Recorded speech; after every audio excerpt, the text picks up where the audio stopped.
Yes guys. Yes guys. Hey guys. Ayan guys. Yes guys. Sawadika. Yes, good morning Singapore. Hello guys, good morning. Yan nga, welcome back sa ating YouTube channel at sana ay mag-subscribe kayo, panoorin nyo, huwag nyong i-skip ang ads.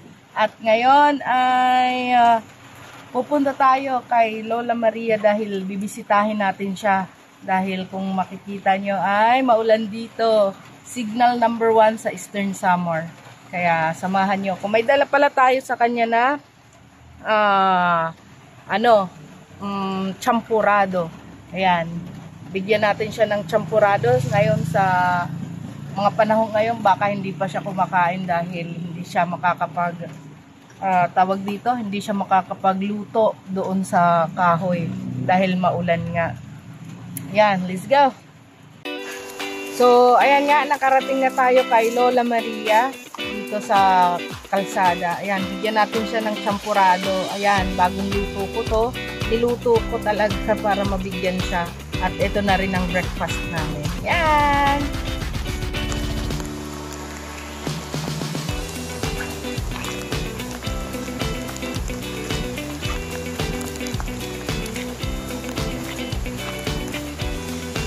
Five minutes later.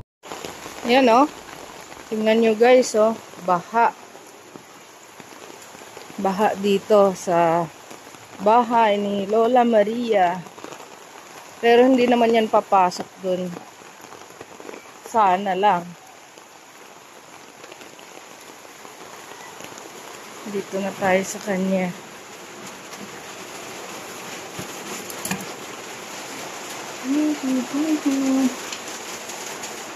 Ba't ang dilim? Ginagawa mo?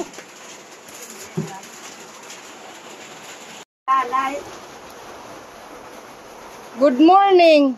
Good morning. Ayan. Lola, kumain ka na? Wala pa. Oh, eto.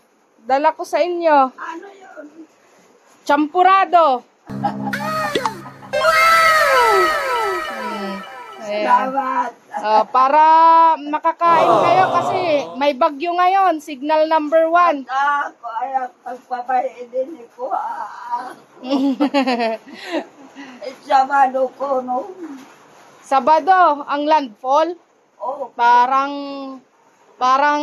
hindi na naman matutuloy yung ano natin. oh. Selebrasyon. Talaga. Ayos lang yan. Ayos lang yan. Basta maayos lang ang katawan ko. Sige lang, sige lang. So, ayan. Sige, Lola, kain kayo. Dahil mag-aalas 8 na. Anong nangyari sa'yo, Lola, doon? Sa abuhan nyo? Pumukan ka ako noon. Natumba kayo? Opo. Nako, delikado. Buti hindi kayo, sino naman ang tumulong sa inyo? May tinawag kayong tao para tulungan kayo? Opo. Kasi guys, yung bantay ni Lola ay pinagbakasyon muna natin dahil may nangyayaring hindi maganda dito sa bahay ni Lola. Kaya wala siyang kasama ngayon kundi ang kanyang sarili at siya na rin ang gumagawa ng mga gawaing bahay ulit. At buti may sumalo sa inyo nung natumba kayo. May natawag kayo. Ano ko sa abuhan, tawag ko kuan. Kaniya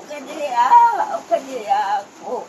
Dati naman tumawag ng tulong si Lola. Tapos may pumunta sa kanya at pinagsiga kayo, Lola. Opo. Pinagsindi siya ng apoy. Kaya nakapagluto siya ng pagkain niya. Ay, delikado talaga, Lola. Maupay, dito na lang ka.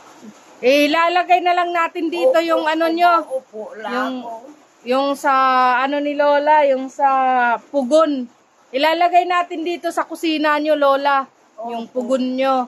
Para hindi na kayo nagpupunta doon. Kasi delikado. 1 hour later.